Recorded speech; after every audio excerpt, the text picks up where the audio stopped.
Everybody, and welcome to this afternoon's webinar, Getting There Slowly. I'll just give you a brief introduction before we get into the content.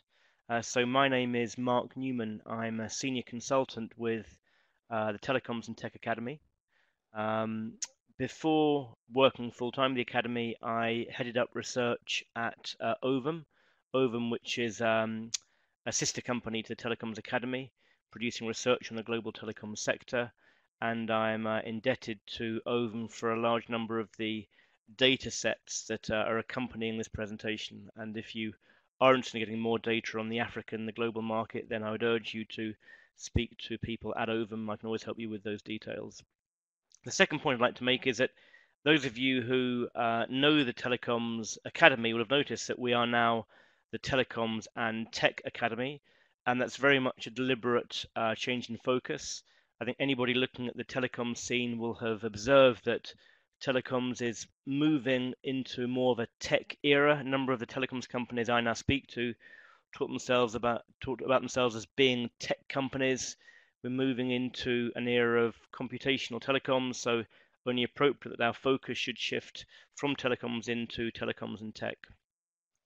And the third thing I wanted to mention before diving into the content was the fact that, like a number of you, I suspect, we're getting ready to travel out to the AfricaCom event in Cape Town later this year. I will be at the event. This presentation is very much focused on technology infrastructure rollout. At AfricaCom this year, I'll be producing a number of half-day sessions on digital transformation. So if any of you work in organizations which are involved in a transformation progress and would like a half-day assessment of where you're at, then please follow up with your account manager at Telecoms Academy and we'll try and schedule in something for you. So getting on to the subject of today's presentation. So a number of these presentations I've done in the past, I've focused specifically around content and services. I'm now going back, if you like, going back to the business of infrastructure, because I think we're all aware that without infrastructure, there can be no content. And I think Africa is in a particularly interesting stage of its network, of its infrastructure development. And there's a number of questions and issues, I think, to be asked and resolved. In the latter part of the presentation, I do talk about some of the key new services that are being rolled out over these networks, but certainly the first part of the focus of the presentation is around connectivity. Just to say before I start that there will be a chance to answer questions in the text box at the end of the session. So I always like to set some sort of global context for any regional presentation. And the context I'm using here is the global telecoms revenues. And telecoms is it's a $1.2, $1.4 trillion business. I think we all acknowledge that the maybe the golden years of telecoms are behind us. We've now entered a new phase of maturity. When we look at telecoms growth, there's a fair degree of consensus around the growth of the industry, certainly in the short to medium term. Telecoms industry revenues are largely flat. If you're comparing that with, let's say, change in GNI or GDP, telecoms in many regions is lagging behind that number. So in Europe, for example, telecoms revenues have actually declined in real terms by about 20% in the last 5 to 8 years. I think when you look at this breakdown between mobile data, mobile voice, fixed data, fixed voice, the key determinant now of growth tends to be the state of the economy. So in a particular part of the world where the economy is under pressure, you're likely to find that telecoms revenues are also under pressure. I think if you look at the European market, it was the financial crisis at the end of the last decade which shaped the industry for the next few years. So when you look region by region, you tend to see a small variation in terms of the revenue growth trend. So you might have North America going up by 2 or 3%, China by 2 or 3%, but you might have another region going down by maybe 1% or 0%. So the picture is largely flat. And these changes between voice and data, I think we're all aware that we're moving into a data-centric world. I think if we were to fast forward 5 years from now, it may well be that we don't actually see these distinctions between voice and data revenues, because operators, I think, will cease to disclose separately voice and data revenues. You'll just be paying for a bundle of different services. So if we look specifically at Africa, and this is some data from Ovum, and Ovum puts Africa in the Middle East region, Middle East and Africa region, I should say. So despite the fact that growth has slowed significantly in Africa over the last 5 years, it is still a growth market, and we shouldn't forget that. It's just that the growth isn't as healthy as it was before. So we're still seeing between 2015 and 2022 a fairly significant growth in service revenues. I think when we look at the split between voice and data, then clearly we can see that that voice revenues are declining sharply, data revenues increasing significantly. At the same time, however, and particularly when we start looking at ARPU levels, we still need to realize that Africa is still largely a voice-centric society. And from a revenue perspective, it's still a voice-centric country. So clearly the big challenge for any CSP out there today is to protect those voice, to protect those SMS revenues, while at the same time shifting your customers into becoming more data users and hopefully seeing some sort of ARPU uplift as customers start buying data as well as protecting their voice and SMS revenues. When we look at ARPU across the region, this is an average across Middle East and Africa, so in the region of $6 ARPU. I think when we look at particularly the sub-Saharan Africa, we're looking more like sort of $3, $4, $5 ARPU levels. I always use ARPU levels with a degree of caution. I say that because many of the markets that we track are dual SIM, multi-SIM marketplaces. So what exactly is ARPU? I think really in reality, ARPU is average revenue per subscription rather than average revenue per user. And so the challenge, I think, for commentators such as us or for the operators themselves is understanding what actually is the spend per subscriber.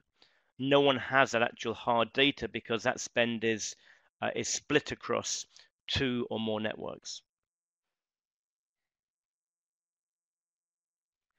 So when we start to look at the breakdown of subscriptions by different network technologies, this line at the top gives you the growth in subscriptions across all technologies: 2G, 3G, and 4G. Again, unsurprisingly, we can see that GSM subscriptions have now peaked. They peaked back in late 2014, and we can see the real growth today is happening in 3G.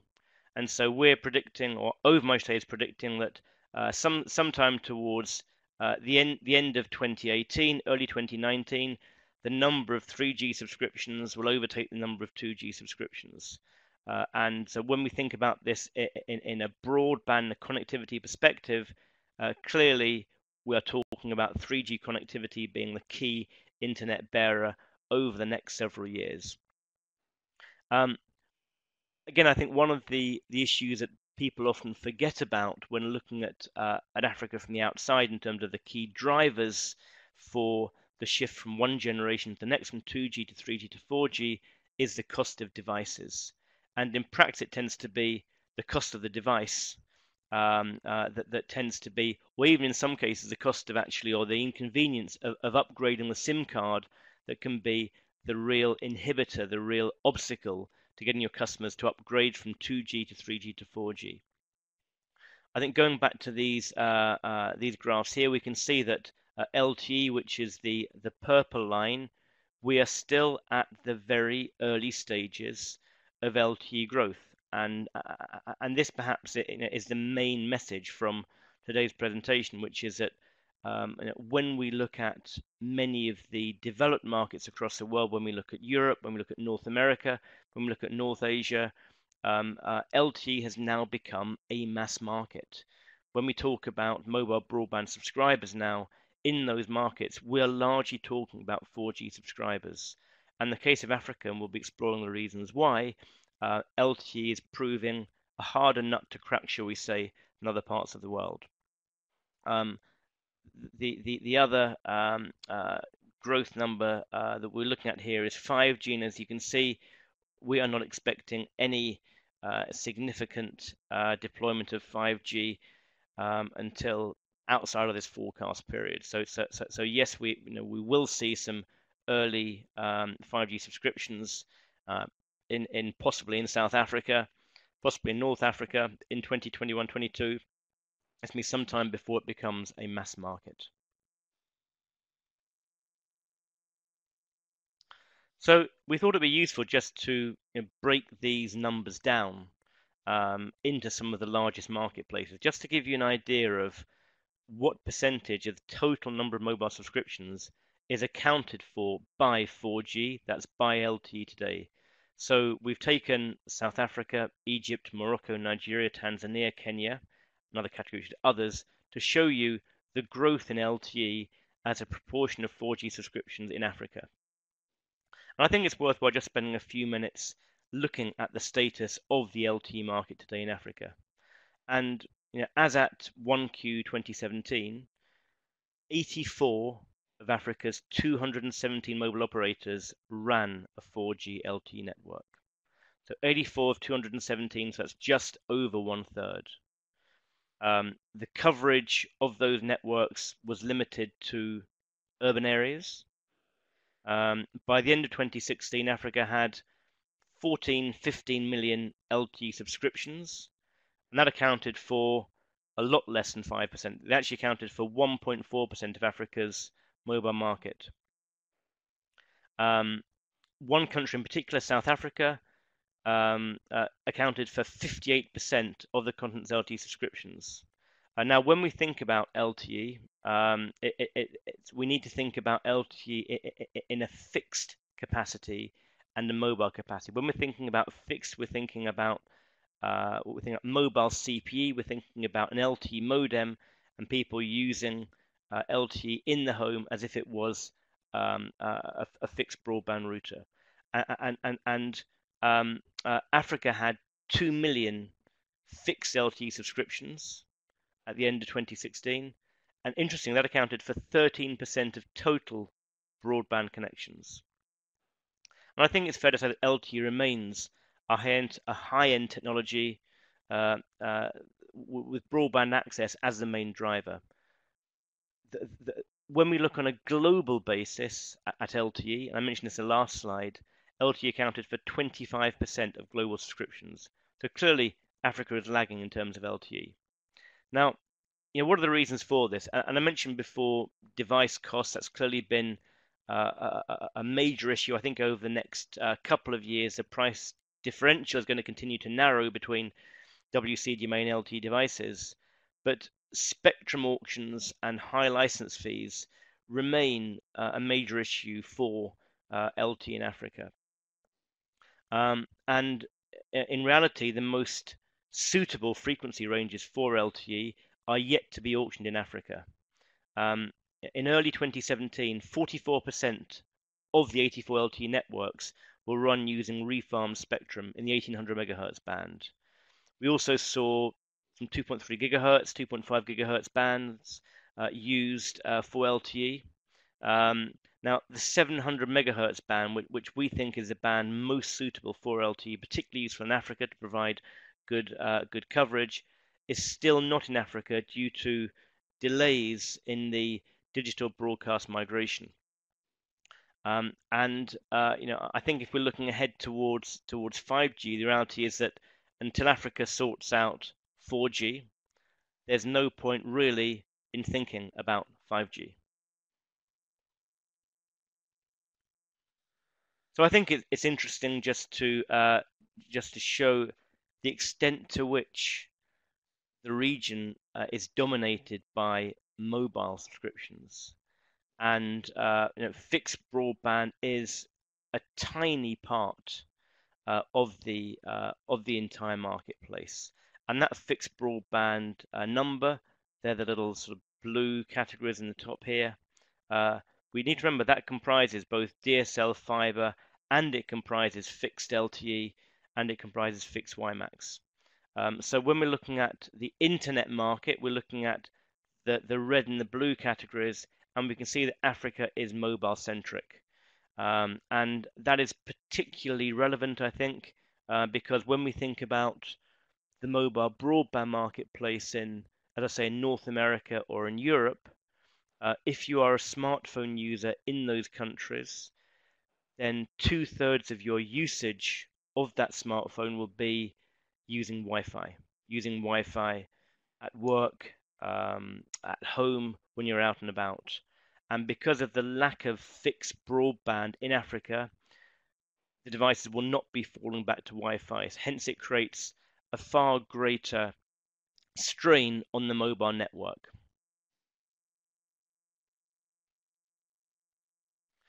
One of the services that Ovum produces is called the Broadband Development Index, and this is an index designed uh, to compare countries in their deployment of broadband, and more specifically of fast broadband.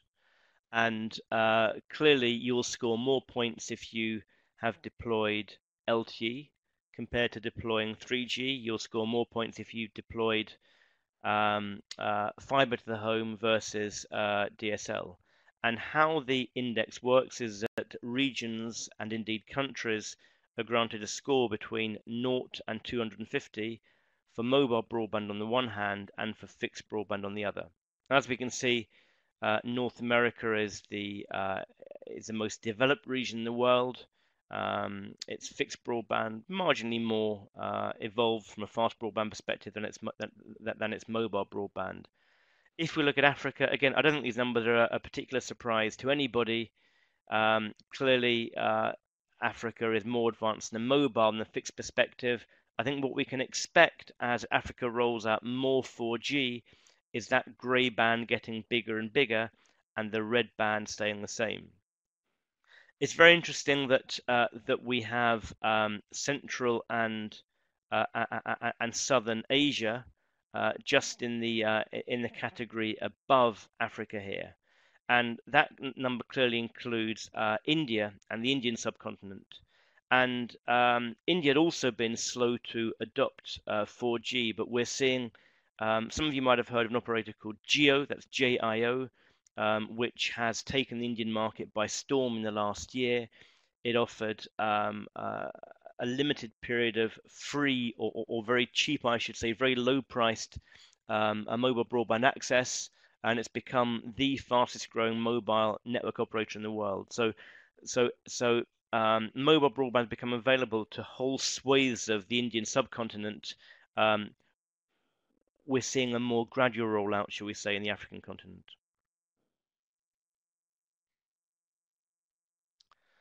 So I think what we're leading up to now is saying that when we think about the rollout of internet access across the African continent, until now, I think it's fair to say that the bottleneck has been reasonably evenly divided between the radio access network, as customers evolve from 2.5G to 3G to 4G, and capacity sitting deeper in the network. And 7 or 8, 9 years ago, we'd have talked about the capacity crunch being around submarine capacity reaching the African continent. That is no longer so much of an obstacle. When we look at the challenges and the bottlenecks now in terms of broadband connectivity in Africa, we're largely talking about about local networks and backhauling that mobile broadband traffic from the radio network back into the core network. And we're talking about metro capacity, so within a particular urban area, having enough fiber coverage spanning out across the city. And we're talking about high-speed links, taking those submarine cables all the way from where the cables land back into the inland markets. So the discussion is becoming one around how to increase fiber coverage and how to increase front haul and backhaul. Backhaul has been an area that operators need to invest in for ever since the dawn of cellular and the shift into data communications. Front haul might well be a new term for some of you. So front haul is a term that's come about as a result of the changing nature, the changing way in which mobile networks are built, and the evolution towards centralized baseband controllers and standalone radio heads. And this means that there's a new demand for hauling traffic across the part of the network that then funnels back from the radio back into the core, back into the fixed networks. And again, if you look at these numbers from Ovum, and these numbers are they're just for the African market. So Ovum is predicting a fairly strong growth in backhaul expenditure over the next 5 years. So backhaul and front haul. So you can see front haul expenditure outpacing backhaul expenditure, and that's because networks are transitioning, as I say, into this front haul backhaul architecture, whereas before it was purely about backhaul. Whether these investments are going to be enough to cope with the growth in traffic is yet to be seen. It's largely, I think, going to be a function of how quickly LTE is deployed. And that's the real challenge for operators today, which is clearly we've talked about the spectrum challenges, the licensing challenges, but in terms of how quickly an operator rolls out LTE, do you build a network and they will come? Do you manage the growth of capacity on that network? And this little chart below is showing that that as you move from early stage LTE deployments into LTE advanced, and that is a process that most operators in most parts of the world are now going through, you are massively increasing the backhaul requirement for that network capacity. So when we look at LTE advanced, it's quite extraordinary to see the bandwidth requirement for backhaul increasing 100 times over where you are today for 3G. And I think in order to support that traffic, we're going to have to see the deployment of more fiber in the front haul and the backhaul. I think we look at the African continent today, it's largely a microwave marketplace. So the next three slides are looking at some of these connectivity bottlenecks and examining how it's not just the telecoms operators which are moving to address these bottlenecks. And this is a very interesting trend that we're seeing in the marketplace today. And when we think in our industry, in the mobile telecoms industry, about the roles of the likes of Microsoft, Facebook, Google, in the past we've thought of these players as being software companies, content and service companies. We haven't thought of them being providers of connectivity. When we think about how telcos partner with these companies, we've largely thought about partnership opportunities being in the provision of new services and content and applications, cloud-based services. But what we're now seeing is some of these players starting to take a more proactive role in terms of helping to provide connectivity to hard-to-reach rural underserved areas and to parts of the population which simply cannot afford to start deploying broadband capacity. And the reasons why they're doing this, it's not purely through altruism. It is not, I do not believe, because they want to be major telco providers in the long term. It's because if you are reliant upon the growth of cloud for your business, which is the case if you are a Microsoft or a Google or a Facebook, you will need to extend connectivity. So these content apps companies, these cloud providers, need to see the extension of connectivity throughout regions such as Africa in order to grow their own cloud, their own advertising revenues. So if we look at Microsoft, Microsoft has an initiative called Microsoft for Africa. And Microsoft Africa is something that was set up in the end of 2013. And it is a specific initiative around TV white spaces. And this is called TVWS. And TVWS is emerging as a viable way of meeting the challenges of providing broadband access in rural and sparsely populated areas. And it uses white space spectrum in the ultra high frequency range. And so what we're seeing is Microsoft partnering with a number of operators, and in more particular, I would say ISPs, a number of countries: Botswana, Ghana, Kenya, Namibia, South Africa, and Tanzania. And it's partnering with them to provide low-cost connectivity both to businesses and to students. So in the image on the left-hand side here, you can see a couple of the business models. And this is for a service called it's a joint venture between Microsoft and a company called Spectra Wireless, which is an ISP in Ghana.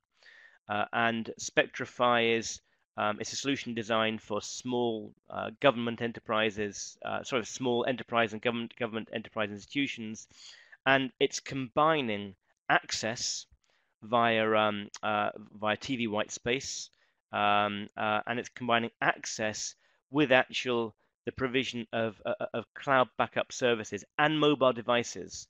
So Microsoft, if you like, is providing a one-stop solution both for the access and for cloud services and for devices. The way so the TV white space radio capability use existing TV infrastructure, and the end user devices use Wi-Fi. And so if you look at the other example here, which is something called Spectra Ed, this is a service specifically for students who can get access to a whole range of Microsoft applications. Again, they get cloud backup, they get training programs and courses, and these are all provided at a minimal cost. So I think the point that does need to be made, however, is that these are all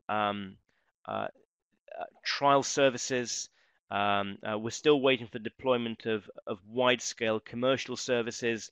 That said, Microsoft does say it's connected up to 500,000 SMEs. It's upskilled nearly 1 million African people. I think the main challenge that we're going to have rolling out this initiative is one of regulation and licensing, and we're yet to see the full licensing of these TV white space networks. I think another point to be made is that when you actually move from analog to digital, from a TV perspective, you're actually lessening the amount of TV white space, so it becomes less viable. So that's quite interesting. So it operates in the existing analog terrestrial bands. So the next example is Google, and some of you might be familiar with Google Fiber. Google became a telco in North America. It pioneered, if you like, fast broadband services, offering synchronous, asymmetric, I should say, uplink and downlink services and capabilities. It's imported that concept, I guess you could say, into Africa. So there's a project here. It was called Google Link, but it seems to have changed its name now to C Squared. So C Squared is the name of this Google initiative. It has some local partners, including convergence partners. And C Squared does two things. So the first thing that it does is it actually builds out fiber. So it's built out a metro fiber network in Kampala. It's also built out 830 kilometers in cities in Ghana, and it's building out that metro fiber, and it's wholesaling access to that fiber to the country's mobile operators. So I think the point that needs to be made here is that Google is not being the end provider of services. C Squared is a wholesale provider of both metro fiber and of Wi-Fi capacity. So as well as building out the fiber, it's also building out Wi-Fi hotspots throughout the city, and it's then wholesaling that capacity to the operators. So this shouldn't be seen as being competitive with operators. Effectively, it's something which enables operators to deliver higher speed services to businesses and, I guess, to consumers in a number of cities. There's no specific aspirations in terms of where C Squared goes next. It's taking an incremental approach. And I think one thing again that needs to be said here is that I don't think C Squared or Google aspires to be a Pan-African telecoms operator. It really wants to push and promote new technologies, new concepts of connectivity, and hope that the industry takes those up on a commercial perspective. And the last example is from Facebook, and I'm sure that a number of you on the call today are familiar with some of the work that Facebook has done with a service called Free Basics, it's a limited capability internet service, if you like, which a number of operators have partnered with Facebook to provide to end users. And I say that's called Free Basics. But I think what is interesting is that that has encountered some criticism, shall we say, from both regulators and from commentators.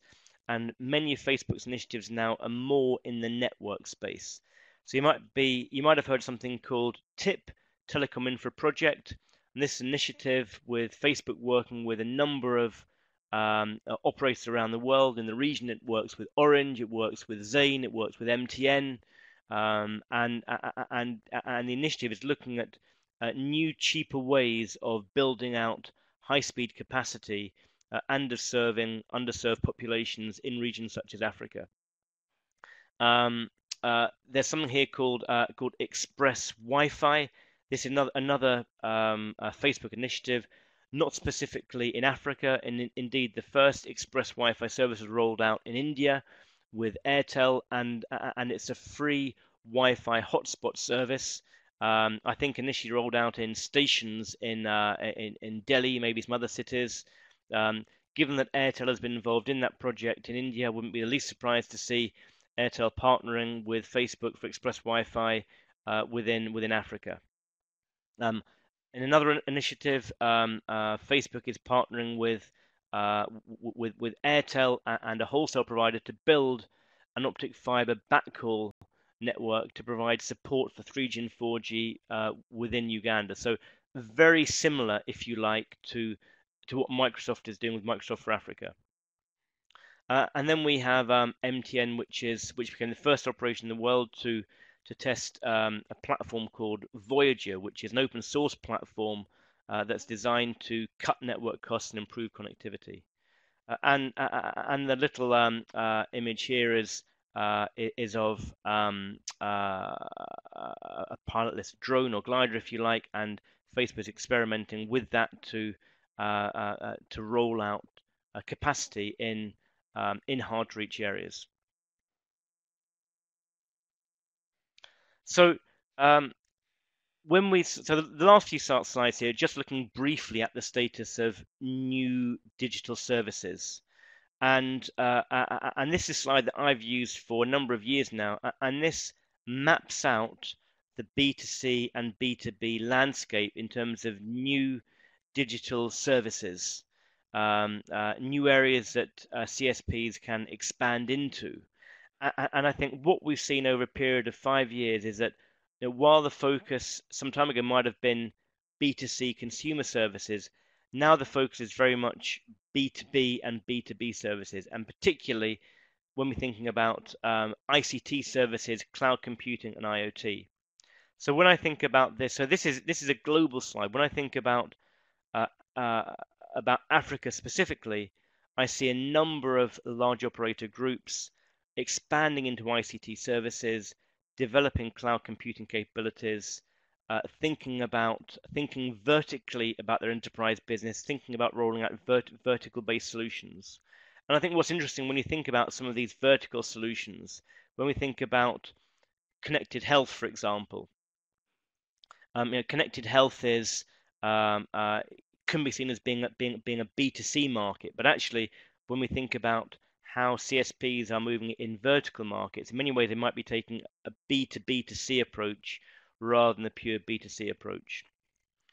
I think if we're looking at where the focus is today in terms of new digital services in Africa, clearly payments and banking are very much part of what CSPs are doing in the region. We all talk about Safaricom and M-Pesa. I think maybe we should focus a little bit more on Orange, which obviously has a huge presence in the region, and payments is a massive part of how Orange is developing its business in the African continent. If we then start thinking about, for example, carrier billing, something that's called direct operator billing, and the idea of using your prepaid payment mechanism to buy goods and services. Clearly, there's a strong linkage between payments and banking and carrier billing, and that connects B2B with B2C. And then lastly, in terms of focus in terms of new services, music continues to be a focus. I understand that I think MTN is now becoming within South Africa the biggest provider of music services, and TV and video I think are a focus too. Although that said, I think the role for telcos in TV in Africa is different from looking at markets where which tend to be fixed network centric. So if we look at AT&T in the US, if we look at the likes of Telefonica, BT, they're expanding aggressively into TV, but that's really using their fixed broadband triple play capability rather than the mobile capability. I don't think telcos have figured out quite yet what sort of a TV business they want over mobile networks when it's so easy, obviously, to go over the top. So 5G, I've mentioned 5G here because at the start of the presentation we're talking a lot about connectivity, and clearly, beyond 4G we have 5G. The point I wanted to make about 5G was that for the first time, I believe we're taking an application-centric approach towards the rollout of a new technology. CSPs, operators will not roll out 5G unless they can clearly see the benefit in terms of new services and applications today. So there's principally three umbrellas of capability, if you like, that 5G provides. Enhanced mobile broadband, which is fast mobile broadband, ultra reliable low latency communications. We're talking about millisecond latency with 5G, and so particularly that might be useful in mission critical services. And then lastly, massive machine type communications. And one thing that 5G will do, it will enable CSPs, operators, to scale their IoT business. So you do not need 5G to start providing IoT services. You might have used a 2G, but you're more likely to use one of the new low-powered wireless access technologies such as NB-IoT, but you may well need 5G in order to scale that business to the millions of connections. So when we think about the African marketplace, we need to think about what are the specific applications suitable for Africa which could justify an investment in 5G. I'm actually going to go forward one slide here.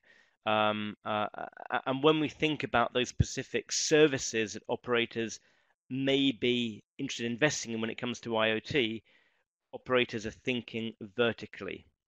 And the point I wanted to make about vertical and 5G and IoT is that there are two vertical dimensions. On the one hand, there is the product vertical, the application vertical. So if you think of asset tracking, you could see that as being a vertical, but there'll be a number of different potential customer groups or industry verticals that might be interested in an asset tracking type capability. So the industry vertical is more related to your sales and marketing organization. The application vertical is more the focus of your product development teams. So when we think about the African market opportunity, operators need to think about the specific vertical market requirements, and then decide from those vertical market requirements what are the application verticals they need to develop. If we just go back one slide in terms of the growth of connectivity of M2M and IoT, and we see M2M as just being part of the IoT picture. Clearly, we're seeing a rapid growth of maybe 25% a year in the number of M2M or IoT connections across Africa. The point I think needs to be made, however, that until now, certainly up to this point here, operators are largely playing a reactive role in M2M and IoT. You're servicing a need for SIM cards that are used for M2M and IoT, and I think when we look forward to 2018, 2019 and beyond, the challenge for operators to be proactive in terms of creating solutions and services that include connectivity. So to be the service providers from M2M and IoT rather than just the pure connectivity providers. So just to wrap up and some takeaways to leave you with, we shouldn't forget that Africa remains a growth market for telecom services generally, but many other markets have slowed. Particular growth in mobile broadband. Africa is and will be a mobile market as far as access is concerned, but Africa is going to have to start to increase its backhaul and metro network capabilities, which is the goal that the likes of Google and Facebook and Microsoft have set themselves. LTE is much slower in Africa than other parts of the world, and that's a combination, I think, of device costs, and the slowness of networks to roll out to serve a large number of people. And that slowness is partly a function of operators wanting to recoup their investments on 3G, but often it's also an issue around licensing and spectrum allocation. 5G, when we think about 5G, let's think about it in the context of 4G. And this is true on a global basis as well. 5G is very much, or 4G is very much part of the LTE family. And lastly, when it comes to IoT, it clearly has an important role in Africa. But when we look at the role of telcos meeting the IoT market, telcos need to work out where they want to sit in the value chain. And if they want to be providing more services than they do currently, they need to acquire new skills, maybe need to acquire new companies. So that is me done. So thank you very